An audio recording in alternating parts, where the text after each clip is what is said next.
शायद ये प्रकृति का सिस्टम है कि भाई आबादी बहुत ज्यादा हो गई तो अब कम कैसे करें, तो अब यही तरीका है कि नेचुरली आपका बच्चा जो हो ही नहीं,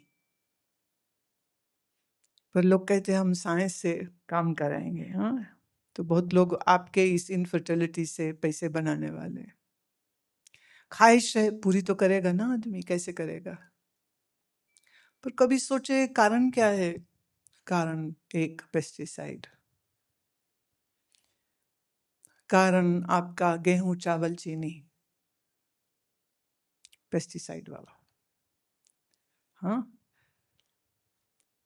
अगर आपने कभी घर में कोई पौधे लगाए हैं तो आपको मालूम होगा, अगर बीज आपका सड़ा हुआ है तो उससे पौधा नहीं होगा।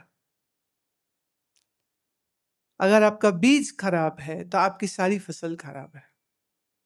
अच्छा, आपका बीज बहुत अच्छा था पर जमीन कलर वाली थी, too much sulphur in that, sulphur dioxide in that, too much sodium in that, less potassium, less nitrogen in the soil, and more of sodium, well, you will waste your seeds. तो धरती भी सही चाहिए। खाद डाल डाल के, रासायनिक खाद डाल डाल के इन्होंने मिट्टी की उर्वरा शक्ति खत्म कर दी। मैंने the fertility rate of the soil has gone down, so no wonder the fertility rate of male and female has gone down. Our body is made of what?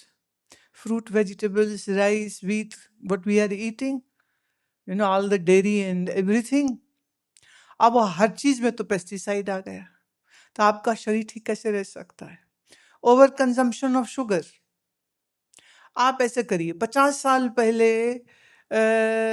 Jharkhand के किसी गांव में बर्गर पिज्जा मिलता था,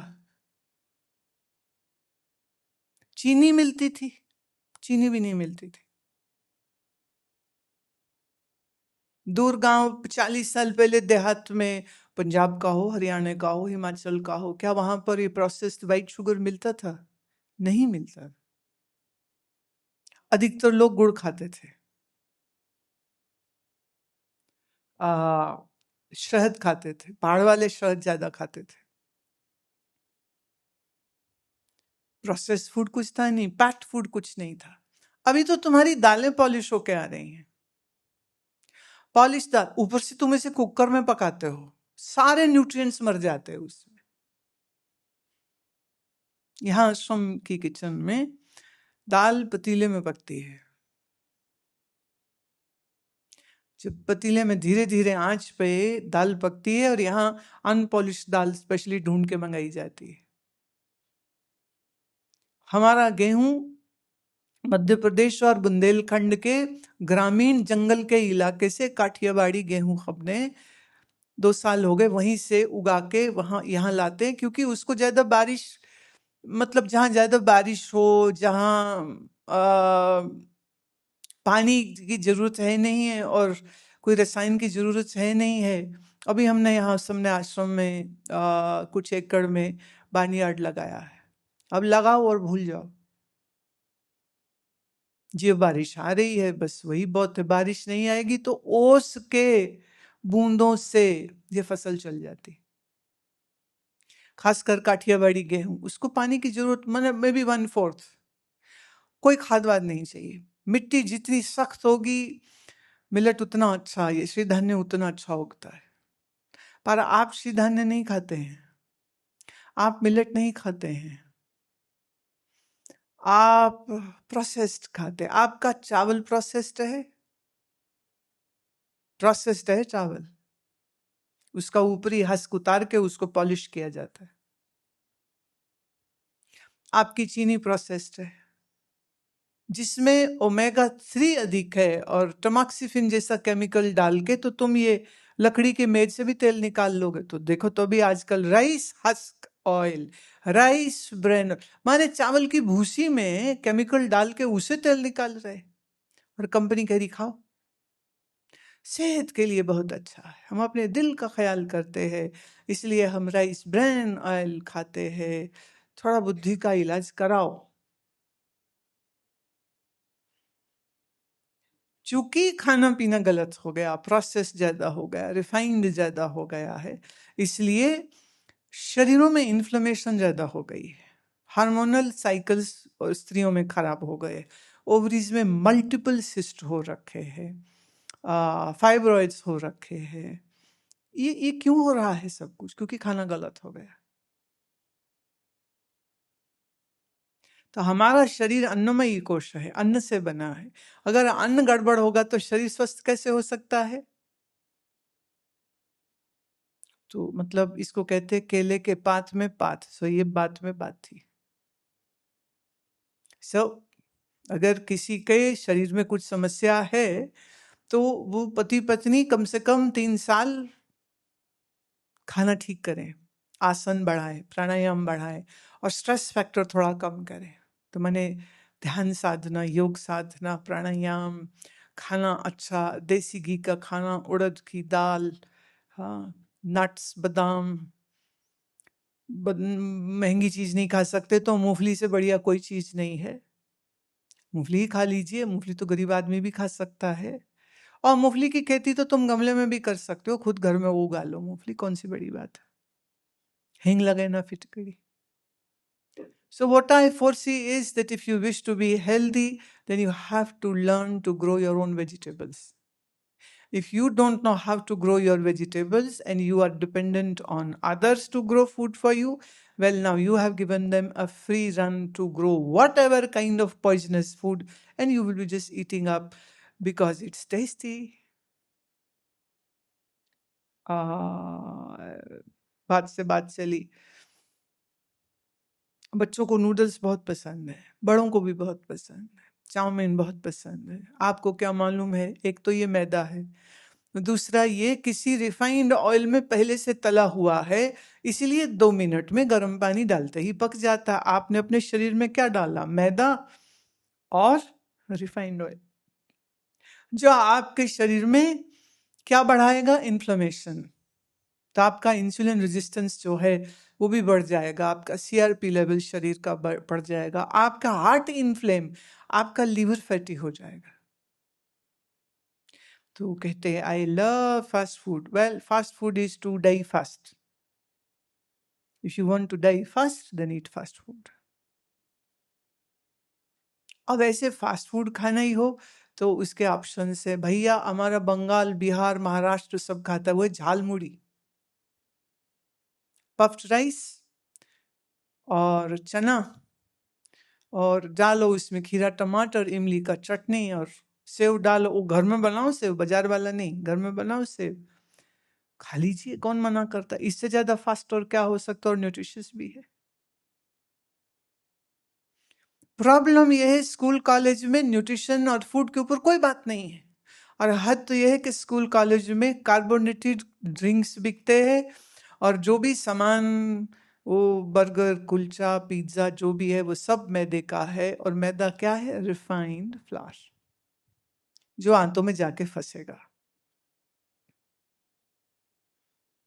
तो क्या ये छोटे बच्चों को सिखाना जरूरी नहीं है कि ये खा के हम बीमार होते हैं इसलिए हमको नहीं खाना? पर जब माँ बाप खाते लप लप लप बर्गर तो बच्चे भी कहते हम भी खाएंगे।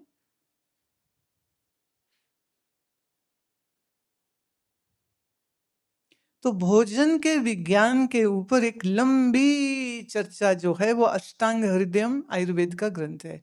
काश तुमने कंप्यूटर साइंस की जगह फूड साइंस की होती, मैंने आयुर्वेद के 4 ग्रंथ पढ़े हुए होते, तो तुम्हें कितना बढ़िया जीवन के लिए अनुकूल और उपयोगी ज्ञान तुम्हारे पास होता। शरीर तो गलत खा खा के हमने बीमार कर लिया है, मन हम समझते नहीं हैं, मन में चिंता क्लेश कर कर के मन को बीमार कर लिए। तो तुम्हारी की गई इंजीनियरिंग और सीए और एलएलबीस एंड एमसीएस, वो आपको स्वस्थ तो नहीं कर रहे हैं, और बीमार हो के सारी पढ़ाइयों के साथ कितना समय नौकरियां कर लेंगे फिर। बैंगलोर के software companies, some of the big companies, they did their internal research on the health of their employees. And you know it, to entertain their employees and keep them in the office building, they give them the best food, the best drinks, and they have all the stuff which actually is very health hazard. But वो देते हैं क्योंकि बच्चों को, young ones को वो पसंद आता है। पैसा कमाओ, गंदा खाना खाओ, जल्दी बीमार हो जाओ। एज 25 to 40 तक आते आते fatty levers, fibrosis of levers, certain cases में हार्ट प्रॉब्लम, सर्टन केसेस में हार्ट अटैक्स आर हैपनिंग। तो जीवन के लिए उपयोगी फिर कौन सा विज्ञान हुआ? शरीर का विज्ञान या कंप्यूटर कैसे चलता है? जानना वो भी बहुत जरूरी है कि कंप्यूटर कैसे चलता है, बट प्राइमरी ये होना चाहिए कि ये शरीर कैसे चलता है और इसके अंदर जो मन है ये कैसे चलता है। I am not undermining computer science at all. I am the most pro science person, but I am saying about the life science. What about that? Who is going to think about that? So coming back to your question, the body, the objects, what we are seeing in this, the trees, plants, the planets and the stars and the moon and everything, what is it made of? It's Panch Mahabhut. कहाँ घुमा के कहाँ ला रही हो? और ये पंच महाभूत किससे निकले? कहा माया से। माया मतलब क्या होता है? माया मतलब है कि जो प्रतीत तो होता है पर यूं है नहीं। It seems to exist, but it doesn't actually exist. And it seems to be very grass, but yet it is actually not just grass. Maya means mind. Now, I'll take example of your dreams. तुम्हारा स्वप्न कैसे बना? मन से। मन से। और मन के भी गहरा जो स्वरूप है वो है चित्त, सबकॉन्शियस, चित्त से बना। हाँ, सपने में क्या देखा? पेड़, पत्थर, पहाड़, आसमान, लोग, दुनिया, सब कुछ देखा आपने। ग्रॉस वर्ल्ड देखा आपने। बनाया किसने? मन ने। मन से बना। उसमें आपने मंदिर, गंगा, हिमालय देखा, किसने बनाया? उसमें आप अपने आप को भी देखते हैं, वो भी किसने बनाया?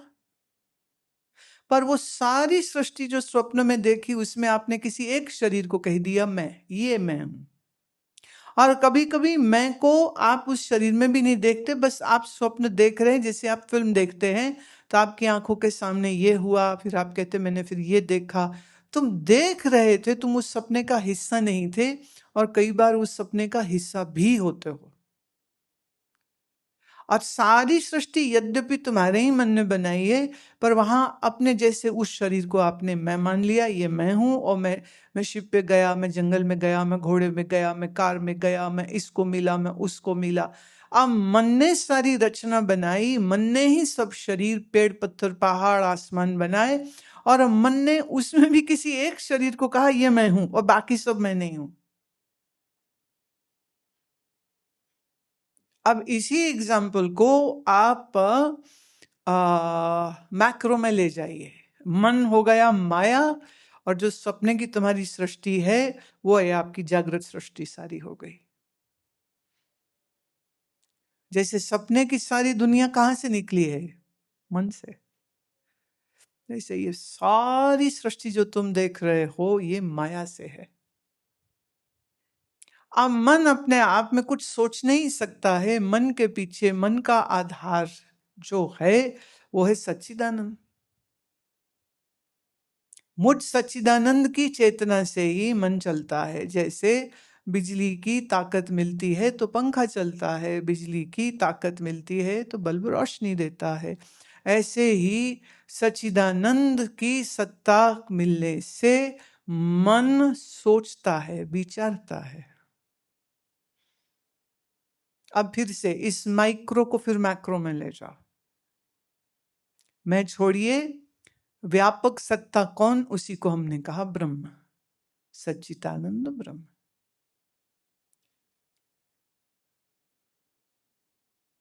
सच्चिदानंद ब्रह्म, तो समस्त माया का आधार ब्रह्म। जैसे मन मेरी चेतना से चलता है तो हम कह सकते हैं सारी माया उसी ब्रह्म चेतना से चल रही।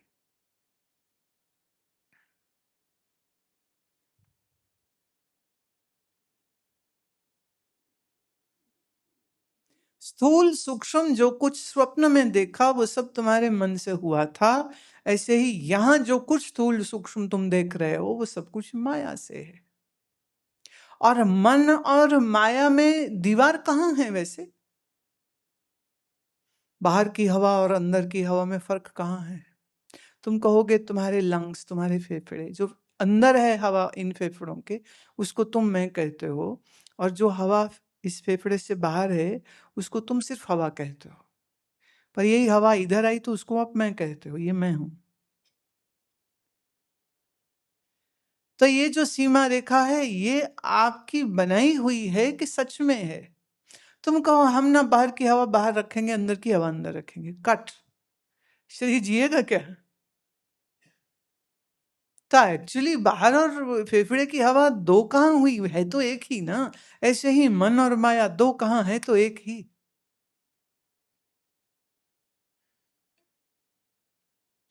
और माया क्या है? जो प्रतीत तो होती है पर है नहीं। Now this is the definition of what maya is, that which seems to exist but doesn't exist. What's the colour of sky today? Mrs. PhD? Is it? No, it's grey. और धूप निकल आई तो नीला लगेगा। पर आसमान ग्रे है कि नीला है? आसमान कलरलेस, पर हमें कभी ग्रे दिखता है, कभी काला दिखता है, कभी नीला दिखता है नहीं। इसी को माया कहते, इसी को इल्यूजन कहते, जो है नहीं पर प्रतीत होता है। जैसे आपका स्थूल शरीर, अमित की क्या उम्र है? 35, 40?